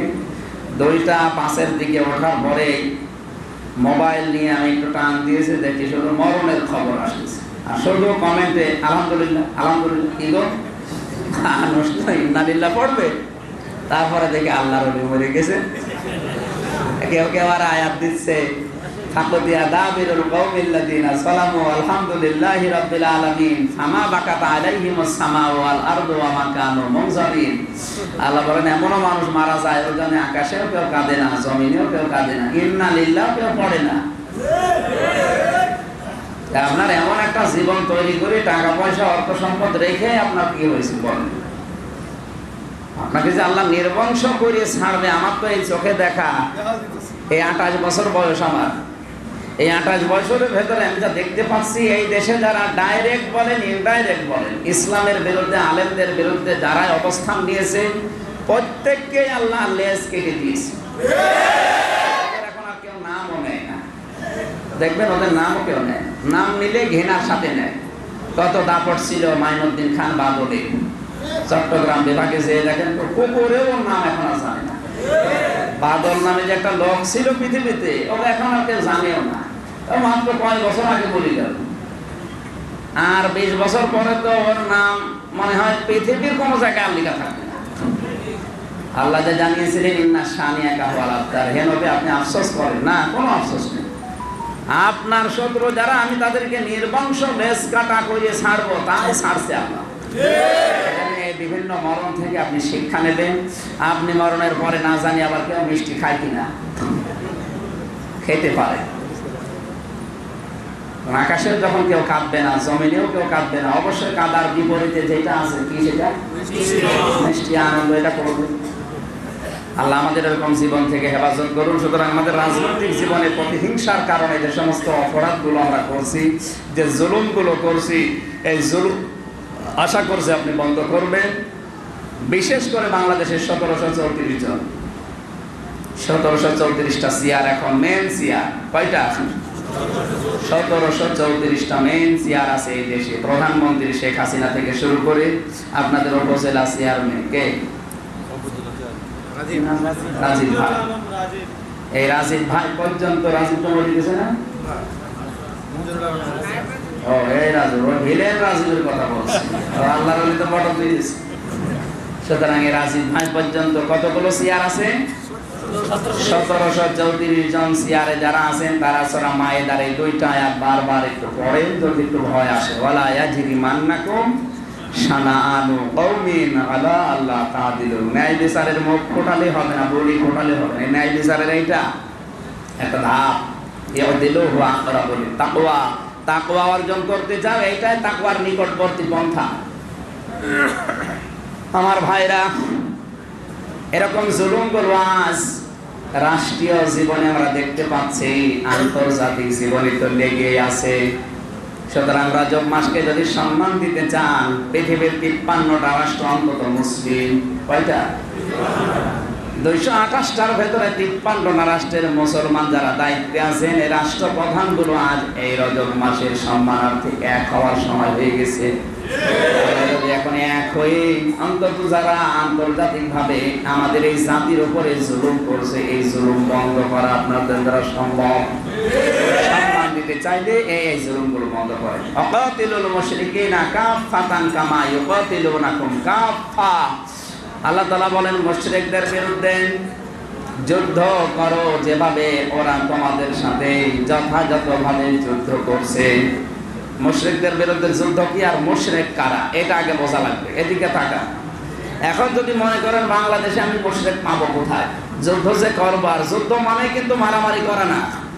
কাতিলুল মুশরিকিনা কাফাতান কামা ইউকাতিলুনাকুম কাফা দিয়েছেন। ওরা যেভাবে তোমাদেরকে মারে ওইভাবে তোমাদের ওদের বিরুদ্ধে অবস্থান নেওয়া লাগবে যথাযথভাবে। ওরা আজ আমাদেরকে কি দিয়ে মারছে বলেন? ওরা আমাদেরকে মারছে আজ প্রচার মাধ্যম দিয়ে, মিডিয়া দিয়ে, ডাহা মিথ্যা কথাকে 10 বার 15 বার 20 বার 100 বার প্রচার করে করে ওটা জাতির সামনে সত্য বানিয়ে দিয়েছে। সুতরাং এইটাকে উল্টিয়ে আপনাদের এই মিডিয়া ইসলামের পক্ষে ওদের বিরুদ্ধে কাজে লাগাতে হবে, তাহলে রজব মাসকে সম্মান দেওয়া হবে। আমার কথা অর্থ আলেমরা অবশ্যই বুঝতেছে। রজব মাসের সম্মান মানে ইয়া নবী সালাম আলাইকা পড়ে শুধু খেচড়ি জিলাপি খাওয়া না। মুশরিকদের বিরুদ্ধে আপনাকে সর্বাত্মকভাবে প্রস্তুতি নেওয়া লাগবে। মুশরিক কারা? এক কথায় বলছি, আল্লাহ যেটা পারে ওইটা অন্য কেউ পারে এই বিশ্বাস করার নাম হচ্ছে শিরিক। আর এই শিরিক যারা করে তারা মুশরিক। এটা শুধুমাত্র ভারতের হিন্দুরা না, বাংলাদেশের হিন্দুরাই মুশরিক না, যারা পূজা করে না। খ্রিস্টানরাও মুশরিক এক অর্থে, কারণ ওরা 3 খোদায় বিশ্বাসী। কথা বলেন না কেন? ইহুদিরাও মুশরিক, কারণ ওরা উযাইর আলাইহিস সালামকে আল্লাহর সন্তান মনে করে। বৌদ্ধরা মুশরিক প্রকারান্তে, কারণ গৌতম বুদ্ধ করে খোদা মনে করে। পৃথিবীর যত জাতি আছে শুধু মুসলমান বাদ দিয়ে এক কথায় সব মুশরিক। এক কথায় কি? এই মুশরিকরা সব কিন্তু এক। এজন্য এদের সাথে বন্ধুত্ব করা, ভালোবাসা জন্মানো নিষেধ। সূরা মায়েদা 51 নম্বর আয়াত। শব্দের দিকে খেয়াল করেন তো আয়াতের, এটা আন্তর্জাতিক জীবনের আয়াত। ইয়া আইয়ুহাল্লাযীনা আমানু লা তাত্তাখিযুল ইয়াহুদা ওয়ান নাসারা আউলিয়া বা'দুহুম আউলিয়াউ বা'দ ওয়া মান ইয়াতাওয়াল্লাহুম মিনকুম ফাইন্নাহু মিনহুম ইন্নাল্লাহা লা ইয়াহদিল কওমাজ যালিমিন। খুব খেয়াল করে শুনবেন আয়াতটা। ওহে যারা ঈমানের দাবি করো, তোমরা ইহুদি আর খ্রিস্টানকে কখনো বন্ধুরূপে গ্রহণ করবা না। কোন পর্যন্ত? বা'দুহুম আউলিয়াউ বা'দ, যখন তারা একে অপরের বন্ধু, তাদেরকে বন্ধুরূপে গ্রহণ করা একেবারেই যাবে না। কোরআন তা বলেন যাবে, কিন্তু যখন ওরা একে অপরের বন্ধু হয়ে মুসলমান নিধনের চেষ্টা করবে তখন আর ওদের সাথে বন্ধুত্ব করা যাবে না। আজ আমরা দেখতে পাচ্ছি সারা দুনিয়ায় যারা আছে সব কিন্তু মুসলমান ধ্বংস করার জন্য এক। ওদের নাম পরিচয় আলাদা থাকতে পারে, কিন্তু ওদের ভীষণ সব এক। কি করে মুসলমান ধ্বংস করা যায়? সুতরাং ওরা যখন একে অন্যকে সাহায্য করছে, চীন আমেরিকা, আমেরিকাকে চীন, চীন ভারতকে, সব এক, তলে তলে সব এক, উপরে কিছু দেখায়। তাছাড়া তুরস্ককে আজ পর্যন্ত ইসরায়েলকে দেখলাম না সাহায্য করতে, আর আমাদের সাহায্য দেয়। ওয়ালান তারদু আনকাল ইয়াহুদু ওয়ালান নাসারা হাত্তা তাত্তাবিয়া মিল্লাতাহুম। হে নবী, আপনি কখনো ইহুদি খ্রিস্টানদের মন পাবেন না যতক্ষণ তাদের ধর্মের অনুসরণ আপনি না করবেন। অবশ্যই আমরা তাদের সাদৃশ্য কিছু মেনে নিয়েছি, তাদের ব্যবসা আমরা মানি, তাদের সংস্কৃতি মানি, তাদের রাজনীতি মানি, এই কারণে ওরা আমাদের সাহায্য দেয়। আর তুরস্ক এরদোগান ও মানে না, এই জন্য ওকে দেয়ও না, আরো ওরা শত্রু বানিয়েছে। ও মুসলমান, আমিও মুসলমান, আমারে সাহায্য পাঠায়। 13 লক্ষ রোহিঙ্গা, ওদের জন্য সাহায্য পাঠাচ্ছে বিভিন্ন এনজিওরা। আর তুরস্কে 1 লাখ রোহিঙ্গা যাক, সাহায্য দূরের কথা, আরো বলবে আন্তর্জাতিক চাপ আসবে। কারণ ওরা ওদের ধর্মীয় কৃষ্টি কালচার ইহুদিদেরটা মানে না, এই জন্য ওরা ওদের শত্রু। আর আমরা কিছু মেনে নিয়েছি, এই যে হাত্তা তাত্তাবিয়া মিল্লাতাহুম, যতক্ষণ আপনি তাদের জাতির মিল্লাতের অনুসরণ না করবেন, ওয়ালান তারদা, কখনো আপনি তাদের মন পাবেন না। এই জন্য আমার মূল কথা হচ্ছে, ওরা যতক্ষণ একে অপরের বন্ধু, ততক্ষণ ওদের সাথে বন্ধুত্ব করা, মিল মহব্বত করা, ওদের সাদৃশ্য গ্রহণ করা যাবে না।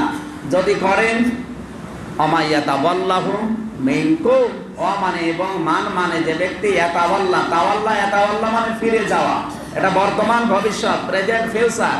এখন যারা যাচ্ছেন, ভবিষ্যতেও যারা যাবেন। মিন মানে হতে কুম মানে তোমাদের, ফাইন্নাহু মিনহুম, তোমাদের ভেতরে যে বা যারা ওদের অনুসরণ করবে, ওদের দেখে চলবে, আমি আল্লাহ তোমাদের ওদের মতো বানিয়ে দেব। আজ ওদের ব্যবসা দেখে আমরাও ব্যবসা করছি, আমাদের ব্যবসায় এখন সুদ, ওদের তো সুদ, আমারটাও সুদ। এই জন্য ওদের যেমন অর্থনৈতিক অবস্থা এখন অন্তত নিরাপদ না, আমাদের অর্থনীতি এখন আর নিরাপদ না।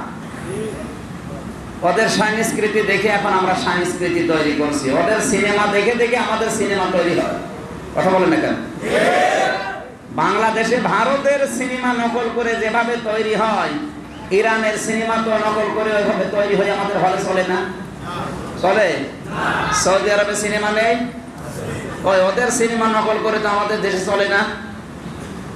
ইরানের সিনেমা চলে না, তুরস্কেরটা চলে না, চলছে ভারতেরটা।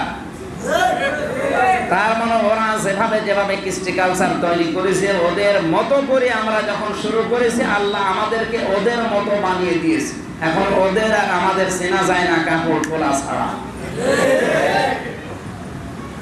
আমার মনে হয় অনেক মুসলমানের যে আচরণ, যে কৃষ্টি কালচার, এগুলো দেখলে এখন মনে হচ্ছে না কাপড় খোলা লাগবে।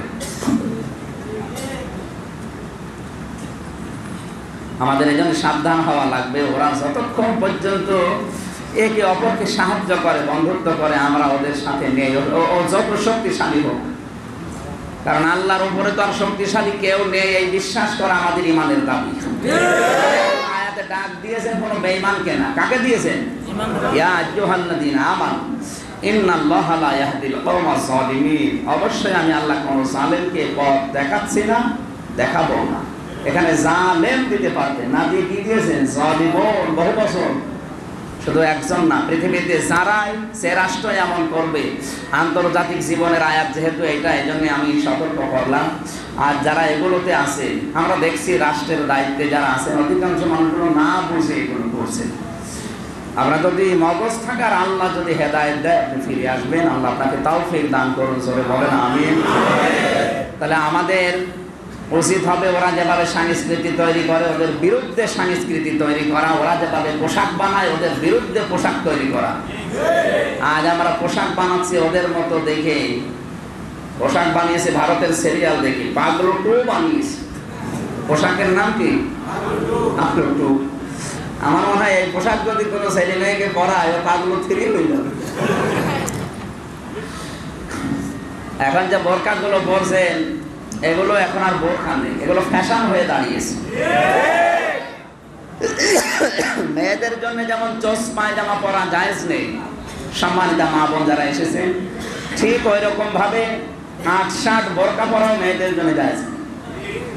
বোরকা হবে ঢিলা ঢালা, এই যে এমব্রয়ডারি করা, ফুলওয়ালা, রং বেরঙের, এগুলো পরা মেয়েদের জন্য জায়েজ না। মেয়েদের পোশাক হবে বোরকা যদি বানায় আপনি কালো বানাবেন, আর এমন বানাবেন যেন ঢিলা ঢালা আরো একজন প্রবেশ করা যায়।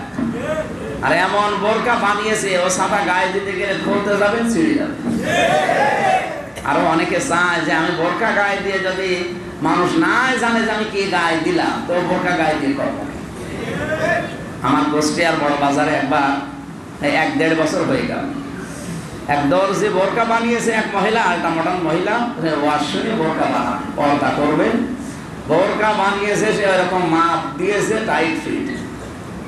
ও মনে করছে মহিলা যখন বোরকা পরে পর্দায় করবে তখন আমি একটু ঢিলা ঢালা করি। ঢিলা ঢালা করে ওর বলেছে গায়ে দিন। ও যখন শরীরের ভেতরে লাগিয়েছে দেখছে যে সে ভোপা সোপা। দর্জিরে ধরে দিয়েছে 100। দর্জি তো ওইরকম মানুষ হাবা কোপা কাঁপতেছে। আমি ওই সময় আমার জামাটা নিয়ে আসতে গেছি, কাঁদেন কেন? আমার মেয়ে গেছি, মারলো কেন? তো মহিলা এসেছিল বোরকা বানাবে, পর্দা করবে, আমি বানিয়ে দিয়েছি। ও মহিলা বলছে না, আমি যে মাপ দিয়েছি ওই রকম ওই টাইট ফিট বানানো লাগবে। আমি বোরকা পরলে হেঁটে গেলে মানুষ যদি নাই বসে তো হয়তো করবো। ওর কি পর্দা করার উদ্দেশ্য না ফ্যাশন?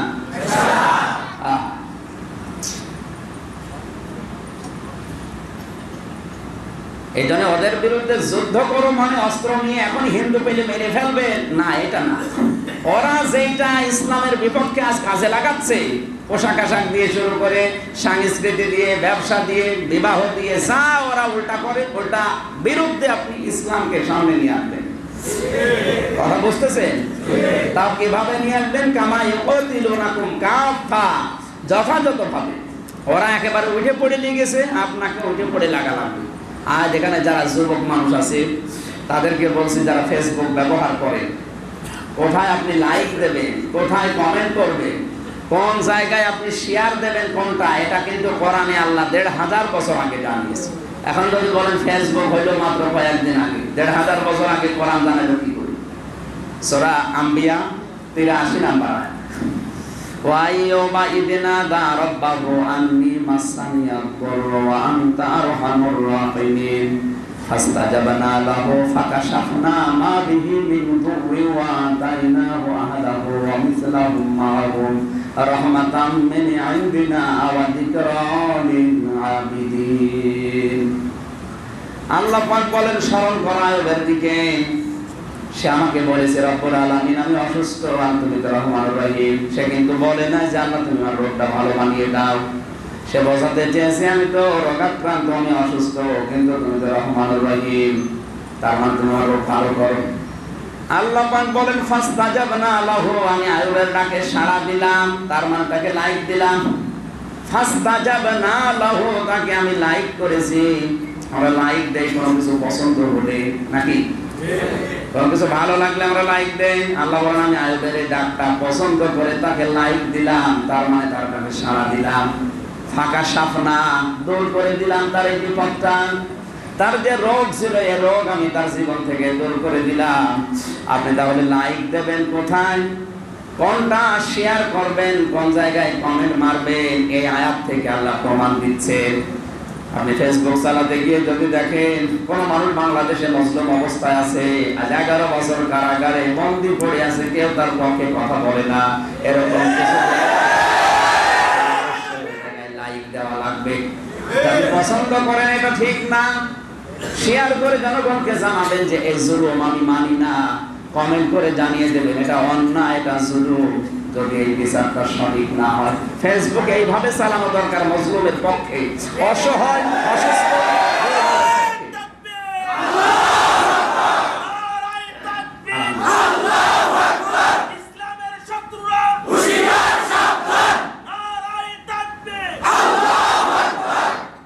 আমি কি বোঝাতে চাই আপনি বুঝেছেন? আপনি কোনটায় জবাব দেবেন, কোনটা লাইক দেবেন, কি শেয়ার করবেন, আল্লাহ কিন্তু এখানে ওই থিওরি গুলো নিয়ে এসেছে। অসহায় অসুস্থ দুর্বল মজলুমের পক্ষে আপনাকে দাঁড়ানো লাগবে। আল্লাহ দাঁড়িয়েছিলেন অসহায় রোগাক্রান্ত মানুষের পাশে। এখন অনেক রোগাক্রান্ত মানুষ বিভিন্ন জায়গায়, কত মানুষ অসুস্থ হয়ে পড়ে আছে। আপনি এগুলো প্রচার করতে পারেন না ফেসবুকের মাধ্যমে, লাইক দিয়ে শেয়ার করে কমেন্ট করে জানাতে পারেন না দুনিয়ার মানুষকে? কত মানুষ মজলুম অবস্থায় আছে কত জায়গায়, তার পক্ষে দাঁড়ানোর কেউ নেই। এই জন্য ওরা যেহেতু ব্যবহার করছে, এটা উঠে পড়ে লিখেছে, আপনাকেও এটা উঠে পড়ে লিখে ব্যবহার করা লাগবে ইসলামের পক্ষে, মানবতার পক্ষে। জেনে রাখো আন্নাল্লাহা মাআল মুত্তাকিন, অবশ্যই আমি আল্লাহ মুত্তাকিদের সাথে আছি। এখন মুত্তাকি কারা? মুত্তাকির গুণাগুণের ভেতরে আমি 6টা বিষয় পেয়েছি। কেউ যদি মুত্তাকি দাবি করে তাহলে তাকে 6টা বিষয় অনুসন্ধান করা লাগবে। আমরা মুত্তাকি মানে মনে করি জুব্বা গায়ে দেওয়া, পাগড়ি মাথায় দেওয়া, হ্যাঁ এগুলো শিয়ার ইসলামের, অবশ্যই করবে। কিন্তু মুত্তাকি ওই লোকটা যে লোকটা সত্যকে সন্ধান করে। কি সন্ধান করে?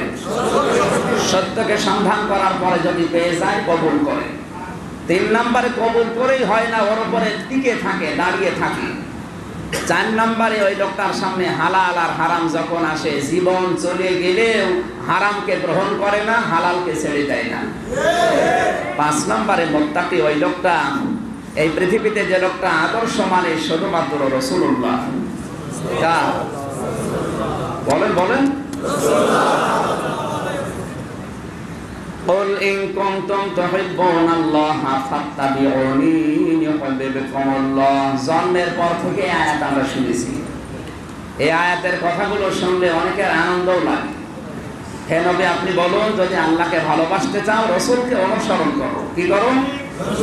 রাসূলকে যদি অনুসরণ করতে পারো, ইহবিবকুমুল্লাহ, আল্লাহ নিজে তোমাদেরকে ভালোবাসবে। আর আল্লাহ যদি ভালোবাসে, জীবনের অপরাধগুলো আল্লাহ মাফ করে দেবে। আল্লাহু গফুরুর রহিম। এ পর্যন্ত শুনে দেখেন সুবহানাল্লাহ কি পড়ছে?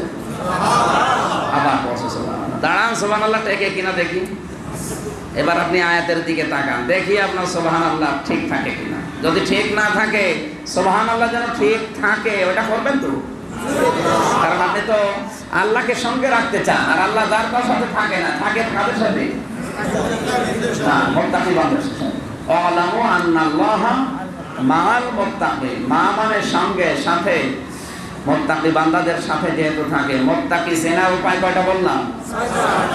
1 নম্বরে যারা সত্যকে অনুসন্ধান করে, সত্যকে খুঁজে বেড়ায়। 2 নম্বরে সত্য পেলে ওটা গ্রহণ করে। 3 নম্বরে সত্যের উপরে টিকে থাকে। 4 নম্বরে ইসলামের হালাল আর হারাম যখন সামনে আসে, জীবন গেলেও হারাম গ্রহণ করে না, জীবন চলে গেলেও হালাল ছেড়ে দেয় না। 5 নম্বরে যারা রাসূলের অনুসরণ করে। কার? এইটাই মেইন বিষয়। 6 নম্বরটা পরে বলছি। আপনারা না শেষ করে দেবো? শেষ করবো? আমার ভাইরা, আমি আলেমদেরকে বলছি আজটা একটু ভালোভাবে, জন্মের পর থেকে কিন্তু আমরা শুনছি, কিন্তু আপনি এইভাবে হয়তো শোনেন। যদি আল্লাহকে ভালোবাসতে চান, আমরা চাই না, এই দাবি যদি আপনি পূরণ করতে চান, ফাত্তাবিউনি, রাসূলের অনুসরণ করা লাগবে। এখানে তাবউন শব্দটা আল্লাহ দিয়েছেন, এর আগে ফা আছে, এর আগে তা আছে, ফাত্তাবিউনি মজারে দেওয়ার কারণ কি? বর্তমান এবং ভবিষ্যৎ। এখন থেকে যে ব্যক্তি অনুসরণ শুরু করবে, না এদিকে তাকান, আমি কিন্তু প্রশ্ন করব, জবাব দিতে না পারলে দেখেন কি হয়। না রাসূলের অনুসরণ আপনি যখন শুরু করবেন, ইউহিব্বুকুমুল্লাহ, ইউহিব্বুল মজারে, মজারে না, বর্তমান ভবিষ্যৎ, প্রেজেন্ট ফিউচার। যখন আপনি রাসূলের অনুসরণ শুরু করবেন, তখন আল্লাহ আপনাকে ভালোবাসা আরম্ভ করবেন। তার মানে আপনি রাসূলের অনুসরণ এখন শুরু করেননি, করবেন, আল্লাহ আপনাকে ভালোবাসা আরম্ভ করেনি, করবেন। আপনি যখন শুরু করবেন তখন শুরু হবে। কথা বলেন না? আর আল্লাহ যদি কাউকে ভালোবাসা আরম্ভ করে, ওয়ায়াগফির লাকুম যুনুবাকুম, ইয়াগফির এটাও মজারে, আল্লাহ তাকে মাফ করে দিচ্ছে, দেবে। কোন গুনাহ? জানবো না, যুনুব বহু বছর, ওনার একটা গুনাহ আল্লাহ রাখবে না, সব মাফ করে দেবে, শুধু হক বলে বাদ দিয়ে। এবার আমার প্রশ্ন হচ্ছে, ফাত্তাবিউনি, এই তাবউন, এই অনুসরণ, এটা কি আংশিক না পূর্ণাঙ্গ? হ্যাঁ, পৃথিবীতে কত মানুষ এখন আমরা আছি, রাসূলের অনুসরণ করছি ঠিক, কিন্তু আংশিক। হয়তো দাড়ি দিয়ে, টুপি দিয়ে, জুব্বা দিয়ে, দস্তরখানায় ভাত খাওয়া দিয়ে এই শেষ, রাসূলের জীবন কি এই শেষ?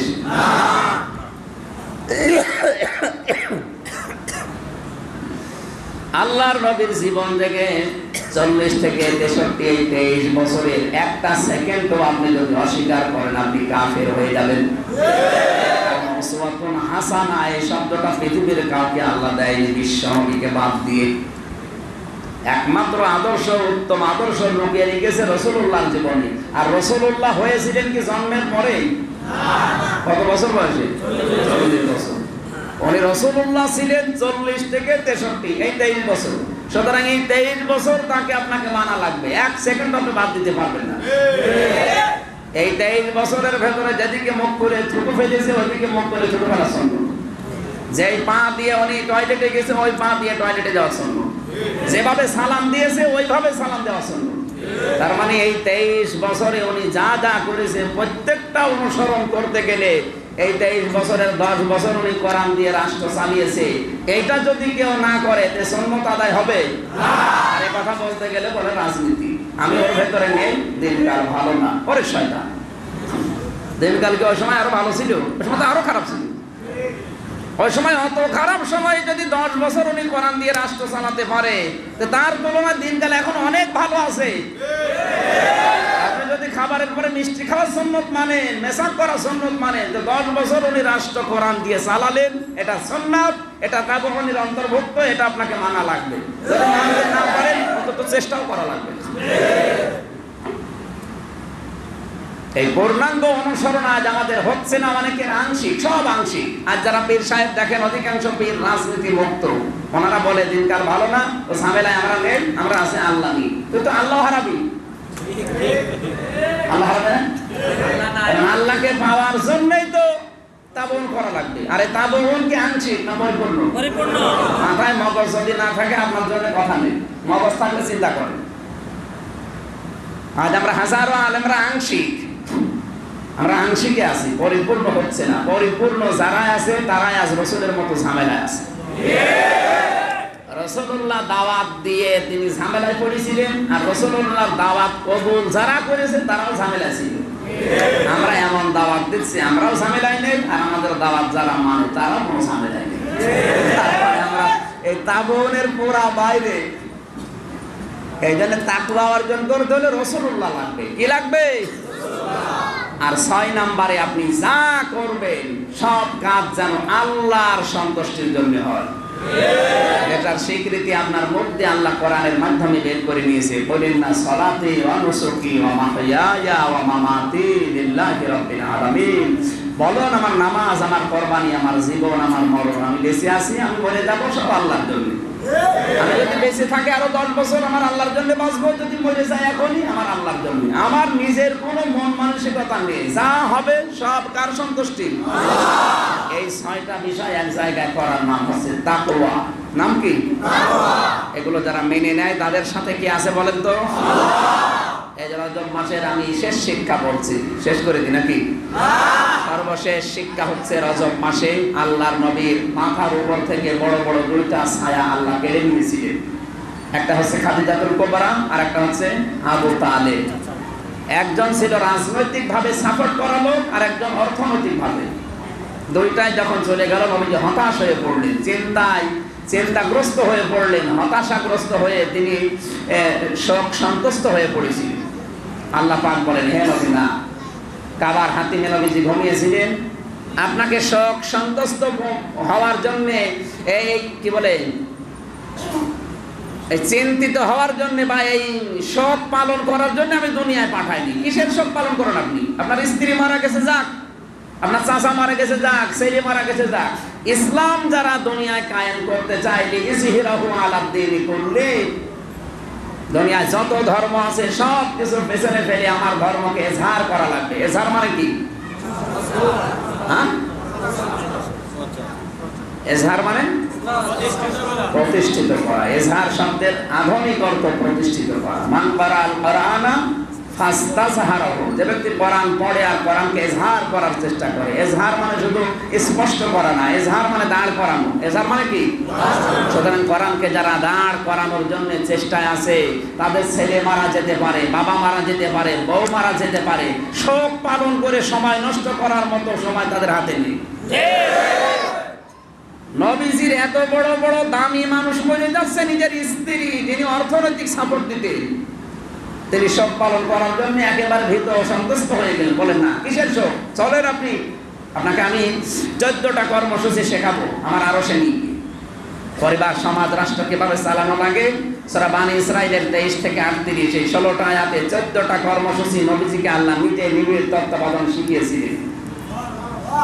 যত দামি মানুষ হোক, যত ভালোবাসার মানুষ হোক, মারা গেলে 3 দিনের উপরে কোনো শোক নেই। আর আমাদের অনেকে মরে যাচ্ছে 50 বছরও শোক শেষ হচ্ছে না। বুঝে হাসলেন নাকি আঙ্গালে হাসলেন? ঠিক আছে, আপনি তো বলছেন। সুতরাং এই শোক মুখ বাদ দেন। কিসের শোক পালন করেন আপনি? আন্দোলন, যেটা ইসলাম এনে প্রতি বছর এখন কি শোক দিবস বানিয়েছে। কিসের শোক বলেন তো? রাসূলের স্ত্রীর চাইতে কি আপনার বাবার দাম বেশি নাকি? যাকে আল্লাহ সালাম দিয়েছিলেন, তিনি মারা যাওয়ার পরে রাসূলকে আল্লাহ বলেন, কিসের শোক? মারা গেছে, যাক, আপনার কোনো শোক নেই। আপনি আসেন, মানুষ সব জাহান্নামে যাচ্ছে, কিভাবে বাঁচানো লাগে আপনাকে আমি ট্রেনিং দেই। আর এসব ট্রেনিং নেই, শোক প্রতি বছর 100 বছর হয়ে যাচ্ছে, শোক দিয়ে যাচ্ছে। একজন মহিলার জন্য সবচাইতে আপন হচ্ছে তার স্বামী। কে? স্বামীও যদি মারা যায়, সর্বোচ্চ শোক হবে 3 দিন। কতদিন? 3 দিনের পর কোনো শোক নেই। সুতরাং আপনি কি বুঝলেন না বুঝলেন আমি জানি না, আশা করি আপনি বুঝেছেন। আপনার যত ভালোবাসার মানুষ হোক, যত সম্মানিত মানুষ হোক, সব পালন করবে সর্বোচ্চ কয়দিন? এই যে আজকে যে আল্লাহর ওলি মরে গেল, এর শোক দেখেন কতদিন চলে। আমার মনে হয় এরা নিয়েও আমার শোক দিবস বানাবে। প্রতি বছরে বছরে চলবে, 7 দিনে তো চলবে, 3 দিনে চলবে, 40 দিনে চলবে, বছরে বছরে চলবে, 12 বছর চলবে, 50 বছরে আবার বছর পূর্তি করবে, 100 বছরে তো 100 মারবে। সম্মানিত উপস্থিতি, আমরা আমল তাকে হতে চাই। আল্লাহ এই রজব মাসকে সম্মান দেওয়ার যে তালিকাগুলো দিলেন, যে দিনকে স্থায়ীভাবে মানা লাগবে, বাড়ানো কমানো করা যাবে না। নিজের উপরে, পরিবারের উপরে, সমাজের উপরে, রাষ্ট্রের উপরে আন্তর্জাতিক জুলুমগুলো যে কোনো কায়দায় বন্ধ করার চেষ্টা চালাতে হবে। এবং কাফের মুশরিক যারা, তাদের বিরুদ্ধে সর্বাত্মকভাবে যুদ্ধ ঘোষণা করা লাগবে। আর মুত্তাকি আবার 6টা পয়েন্ট বলেছি, আল্লাহ আমাদের সঙ্গে রাখতে হলে এগুলো করা লাগবে। রজবকে সম্মান দেওয়া, রজবের শিক্ষা প্রাপ্তি এবং আল্লাহকে সঙ্গে রাখা যে গুণাগুণগুলো বললাম, আল্লাহ আমাকে সহ প্রত্যেককে আমল করার তৌফিক দিও। আমিন। আমিন। মাথা নিচু করো।